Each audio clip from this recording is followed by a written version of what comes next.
No, we're going to save this. And then if I do a MegaCorp game in the future, then we'll definitely have the Viking Holding Inc. in as well. Alright, so I'm just going to go back real quick, because I think I'm actually going to lock these ones out.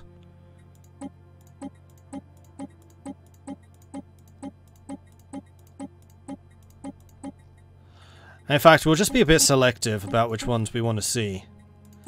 Because I do always think it's kind of amusing to see some of the factions that we played with before. So United Oaths one was the one that I started with the very first time I played. Mordred's Magnificent Monarchy, I think, are the Smug Slugs, which I played with in the multiplayer. Monetary Union, I don't remember, and I think that would be basically replaced by MegaCorp. Space Prussia, obviously we've seen before. Mord's Mages, no. Mord Horde are the Despotic Purifiers.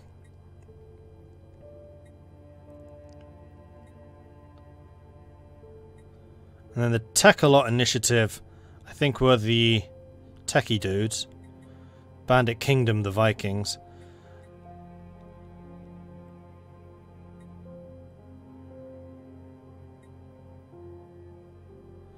And then the Holy Wrangle Empire.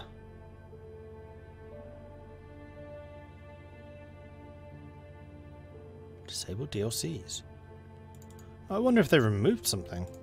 I don't have any DLCs that are disabled. I hope. I should probably check that. That's slightly concerning. And then, yeah, we're going to appear, because we're going to be playing as them. Let's put the whole 1 hour episode on YouTube. Yeah, could do. Only 1 hour, I usually take 2 hours. Well, I have a fair amount of experience creating these, because, as you can see, I've done it a few times. Although usually around roughly the same concepts. Now I'm very quickly just going to escape here because I want to make sure that I'm running with everything. There's no reason I shouldn't be, but that message concerns me slightly. I would assume there's just some backwards compatibility issue, but I don't know for sure. So just bear with me here a second. Likely it's just an issue, but it could also be I've loaded things up wrong.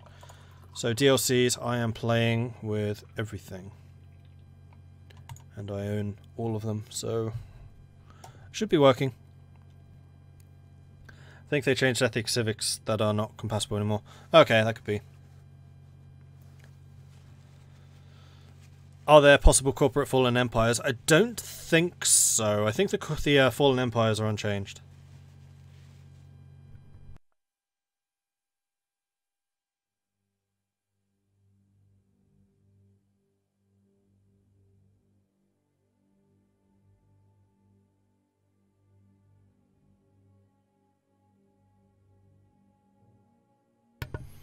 You can indeed be a criminal megachurch, yes.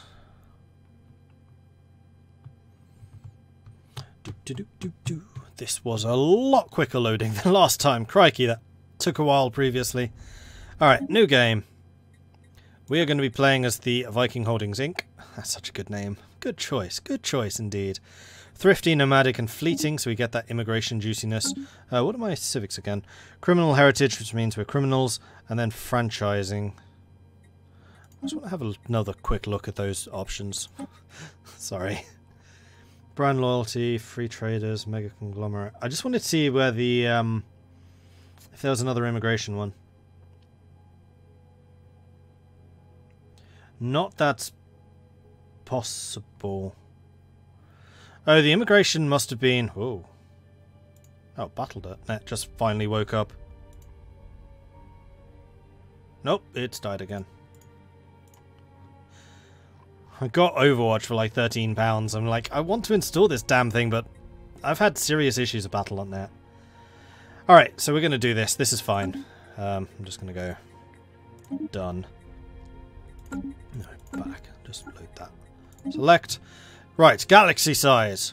I'm going to do something a bit smaller because I'd like this game to actually end at some point so I can do some more games. Galaxy shape, elliptical. Sure, that's going to make the strategic aspect more interesting. 6 AI empires. I'm going to... No, I'm not going to randomize that. I'm going to say 8. Let's pack them in a bit. This is going to kind of benefit us because we want to meet other empires. I don't like advanced AIs. I think they're annoying. 1 Fallen Empire. Yeah, okay. 1 Marauder, sure. And tech cost, I'm going to increase everything to 1.5 just so we can go a little bit quicker. Oh, that's number of primitives. We'll leave that on 1. Crisis strength will go to 1.25. Right, 1.5. If it wipes us out, it's a small world. Small world means lots of competition. I'll stick on 1. Mid-game start, yeah. Whatever. Difficulty, whatever.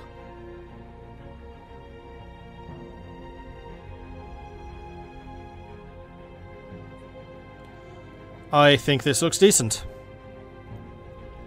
If you want the Fallen Empire War, you need 2. Oh, okay. And we will have 2!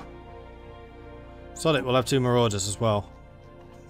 This is going to be a cutthroat area.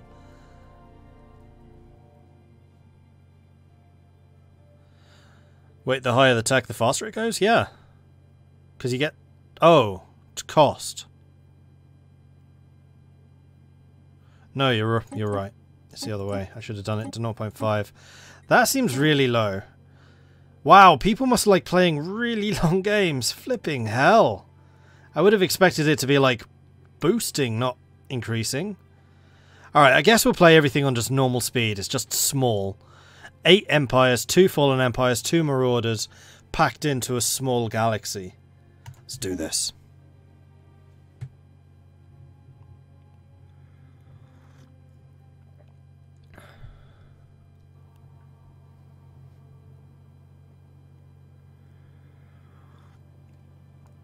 In the eons since the first primitive Mordred communities took shape on the rugged mountain valleys of East London, our civilization has spread and prospered.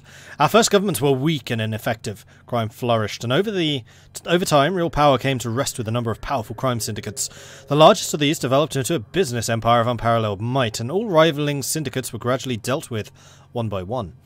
In a final act of consolidation, the old governments, existing in name only by now, were abolished, and the syndicate emerged as the de facto ruling body over our homeworld. Now, after the discovery of the Hyperlane network, the finest minds of the Viking Holdings, Inc. have finished development of the first hyperdrives. The stars themselves are finally within our grasp. Alright, so this is the galaxy as it stands, and yes, it is usually a fair bit bigger. This is going to be packed in. This is going to be really packed in. It's going to be dangerous. Especially as we're not that good at fighting.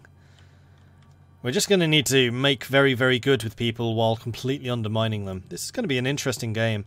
Probably more of a focus on diplomacy than I usually do.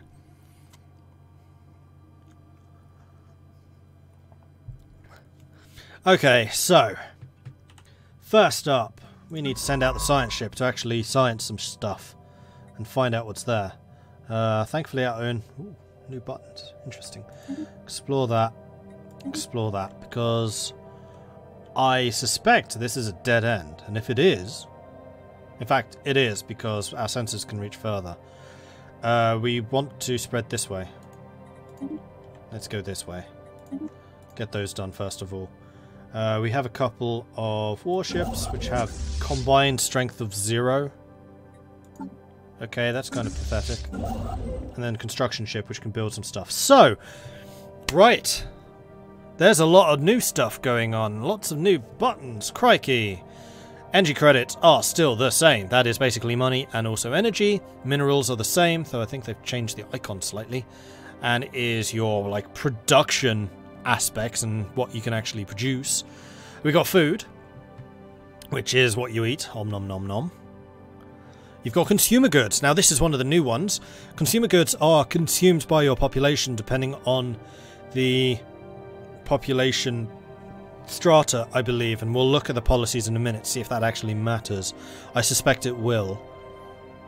And consumer goods are generated on worlds. In fact, basically all of these goods are produced on worlds. And consumer goods are like a refined good, so I think it requires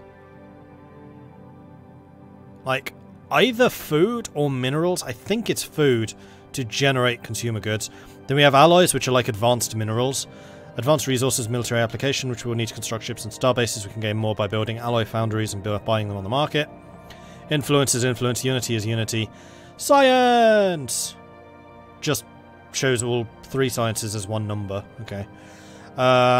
Volatile, exotic, rare, living, Zro, dark matter, and nanites.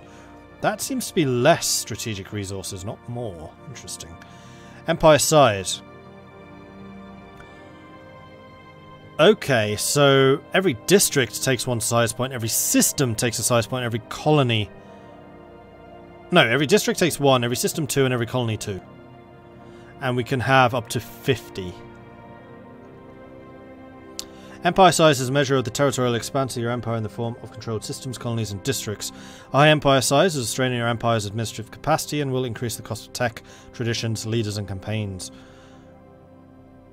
So I guess if your empire size goes over your admin cap, then you suffer penalties. And I believe those are actually pretty biting. We have 1 star system, 1 colonized system. Okay, 1 colony. 28 moored capones. 1 of 3 star bases and 3 of 20 of our naval capacity. Oh, this is just the pop out of the buttons used to be up here. So they just broke them into their own menu area. Actually, that's good. That's less clicking. I like this. Contact, sit log, market. This is new. Galactic market has not been founded yet. So we only have access to the internal market. Which means... nothing, because we can't actually do anything with it yet. Oh, yes we can. So I guess that's buying materials from our people. And then I guess the market fee is going to be poor. Because other people aren't doing the buy and sells. I don't know. Or this works like a buy offers, sell offers. Which I would actually much prefer. Interesting. So you can basically say, I want to buy 500 energy and I'll pay you 500 minerals. Set it up, and then if someone wants to sell their minerals to buy energy, then they can do that based on whichever rate they want to pay and from whomever. And considering there are a number of slots, I suspect there's I don't know. We'll work that out when it actually becomes available. And then there's a slave market as well. So one of the benefits of having the small galaxy is we should meet people more quickly, and then I think once you've met like 4 or 5 people, then the galactic market unlocks. Planets and sectors, expansion planner. Okay, that's just a list of all the different planets available. Policies, edicts, we'll look at the... Actually, let's have a look at the policies now. So, these are apparently more important. In fact, before we go to the policies, let's take a look at the planet. Because as you can see, the planets have changed. This is really radically different from how the planets used to work. Tiles gone. They don't exist anymore. Instead, you have districts. We currently have 4 of the 12 available districts. No, we have 4 or 12 cities available, and then we also have a couple of districts. So we have generators. We have 1 generator district, 2 mining districts, 2 agriculture districts, and a couple of blockers which need to be cleared. And those seem to be just a generic clearing thing that you can click on. And, oh no, they're not generic. You can still clear them individually. And then there are also a couple of special provinces which give you additional district options. So we're actually on a pretty good planet here. We have hot springs, which gives us more max generators, which is why that's got more blips. And then another 2 from that, another 3 from this, so that's 1, 3, 6 total. 6. Ore, veined cliffs, rich ore caverns, rich mountain, which is another 6 mines, plus 2 which are covered by blockers, although those don't seem to be represented here. Oh, I see, it's actually blocking another ore-rich cavern, which would then give us another 2 max mining districts. I understand how that works, okay. And then we've also got 2 fair tundras, which is agriculture, fungal caves for even more agriculture, and then a fungal forest. So they've radically changed this. So the planetary features, these are the tiles of old.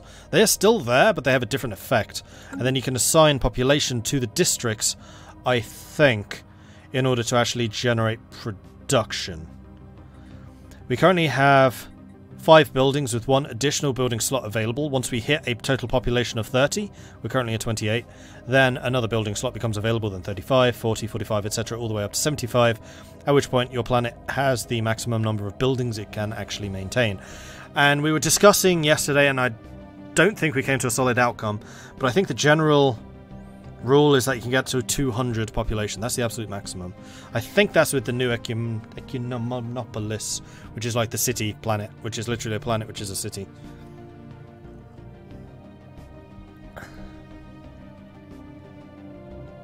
Minerals equals ore, alloys equals refined metals, steels. Yeah. So you generate alloys out of minerals. Are we a crime syndicate? We are indeed.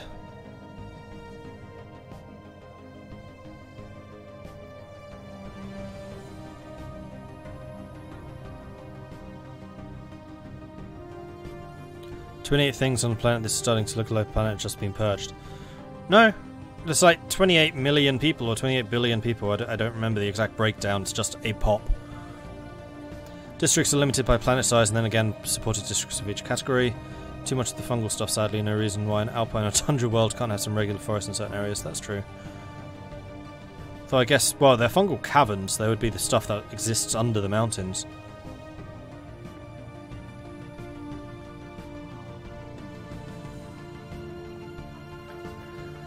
Okay, so the buildings we have: planetary administration, which provides an enforcer job, 5 housing slots, 5 amenities, and 2 executive jobs. Executives produce unity, amenities, and trade value. Enforcers produce unity and decrease crime and spawn defensive armies. So enforcers are also your garrisons. That's interesting. I did not realize that. Okay. Research labs. Researchers turn consumer goods into research. So this is one of the things. So you'll have your labourer populations, which will be generating your farming. They'll be doing the mining. They'll be doing the energy generation stuff. And then you have your, like, artisans who take the raw materials produced by the labourers, turn it into a raw material, into a refined good, like consumer goods, alloys, which are then consumed by the higher echelon strata. And this is where the stratas come in. Generally, researchers, being a higher strata because they consume consumer goods, will also consume more of other goods themselves because they're a higher population level. And then depending on your policies determines how much they get. It also determines how strong the factions, or how strong their relation on factions are. So if you're playing as one of the really, I think it's the aristocratic civic, then you have the top tier strata, not very numerous, but they have like 500 votes each in the factions. Then you have the peasants down at the bottom, which have like 1 vote each. So you only need to worry about the top tier and not at all about the bottom tier, and that's not even talking about slaves who clearly have no vote whatsoever. Alloy foundries, we can have up to 2 metallurgists, and they turn minerals into alloys. We have civilian industries, which are artisans, I even use the right term, which turn minerals into consumer goods. So already we have 2 uses for minerals outside of just building stuff. And then commercial zones, clerks produce trade value and amenities. So remember, trade value is a thing which is collected in your capital, so I guess if you produce that trade value in your capital, it's just yours. So that is something we will need to check. We are currently losing an energy on the planet. Gaining 14 minerals, 7 food, 18 of all the sciences, 3 influence, 10 unity, 9 alloys, and 8 consumer goods. There is no unemployment. There is sufficient housing. And if you have free housing, you have more immigration pull. So remember, one of the civic choices was immigration pull. So immigration pull is indeed the chance that a person looking to move somewhere else will choose you rather than something else. So you have a lot of open housing. So you can designate planets to be like a rural planet, which will mean that it has tons and tons of open land. Then they might move. Or actually, that's a bad example. The Ecumenopolises are likely to have a lot of housing, so people will move there. I have an important question. Can it be the 6th of December yet? No, sorry. And then amenities is indeed happiness. And with the amenities that we have, we're currently generating +6 population happiness. Amenities represent planetary infrastructure and jobs dedicated towards fulfilling the day-to-day needs of the population. So it's basically your YouTubers. So the dudes who are making the amenities would be like people like me. I make the masses happy, apparently. A planet that does not meet the amenities needs of the population will suffer penalties to happiness. You can increase amenities by employing pops in various jobs such as entertainers. Okay, so far so civilization.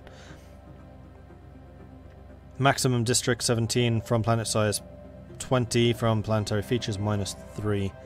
So that would be the total here. And then also the number of city districts that can be built. I don't know if a city district takes one of these slots away. I'm not sure. And we currently have Suno Na Elgan, who is the governor. I will be changing names in a moment. Resources from jobs plus 2% because he's level 1, and also -3 crime. And he's right. This is such a bad combination. How is the governor of this righteous? We have a righteous governor. That's negative crime. We're a crime family. That seems slightly impossible. Or maybe it just makes everything look really legal. That's also quite possible.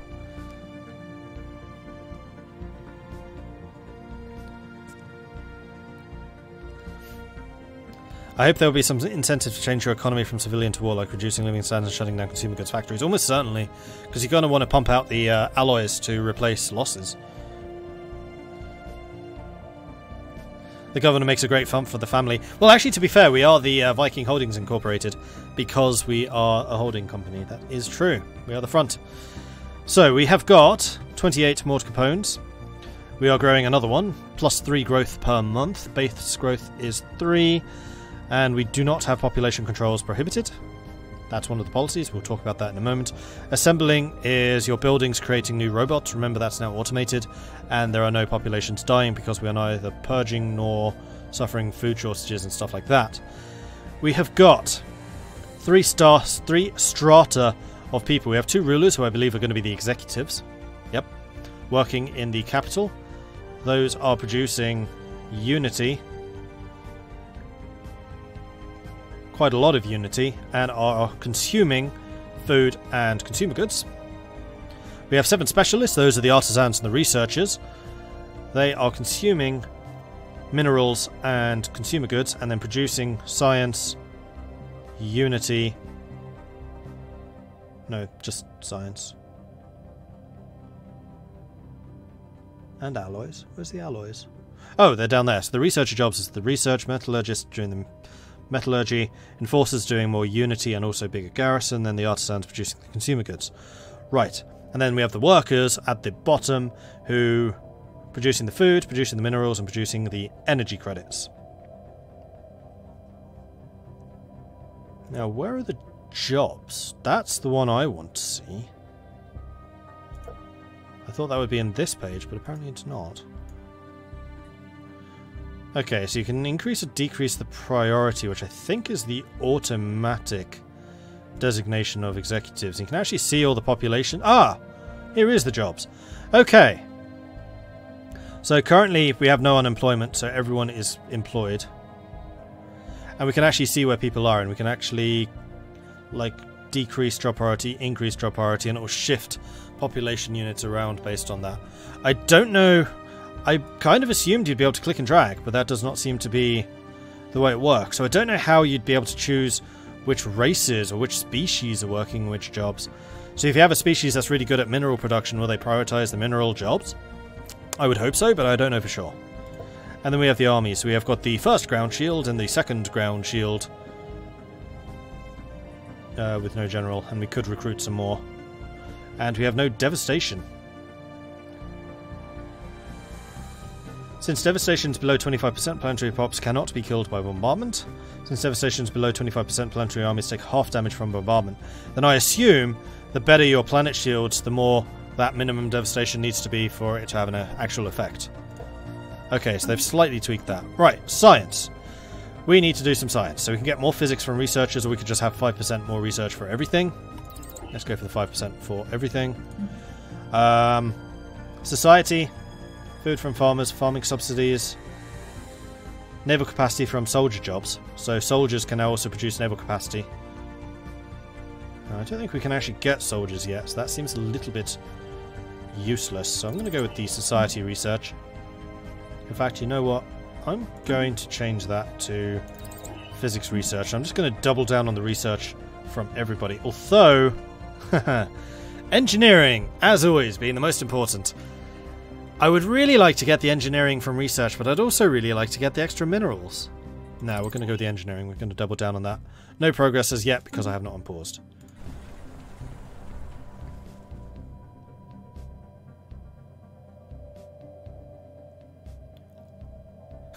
You want crime on other planets, not on yours. You need the criminals to follow the law. I know. I know. Pick some based on the traits. Cool. It is automated. Good to know. If you can move them by hand, that would just be tile system 2.0. Also true.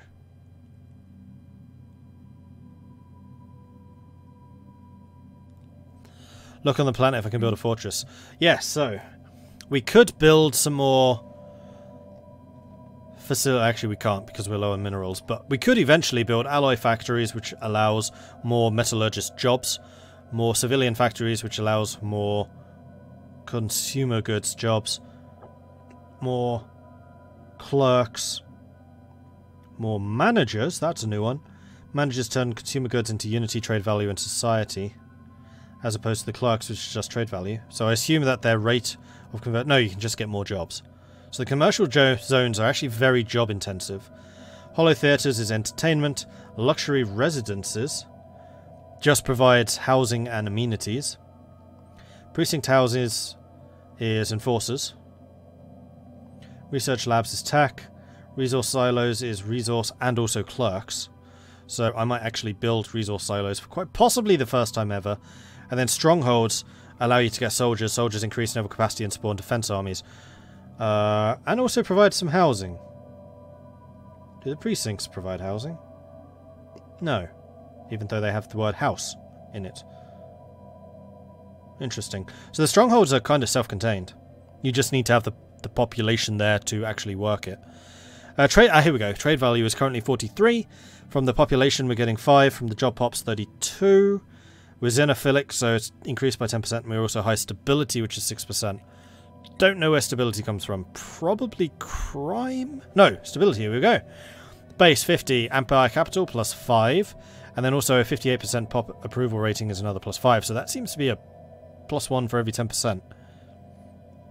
Resources from jobs plus 6, trade value plus 6, and immigration pool plus 4. Stability is the measure of the overall political stability of the planet. It's primarily determined by the overall pop approval rating of the population. Stability can be reduced by conditions such as overcrowding, low amenities, and crime. A planet with a high stability has an increased resource production, while a planet with low stability will suffer penalties and may experience negative events or even a full-scale revolt. And then crime. We should have plus 24. However, it's reduced by pop jobs, so we have enforcers, righteous, and then also skill. So in fact, what we could do is reduce the number of enforcers we currently have, because you're just not needed, frankly.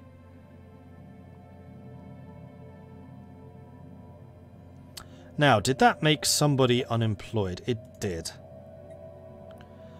So right now we will keep a person in the enforcers, and we will build something else. Next thing I wanted to take a look at was the policies. Because here is how you choose how much your people consume. So if we... I think that these ones are much the same. So war philosophy gives you modifiers based on if you're offensive, defensive, and what CBs you can get.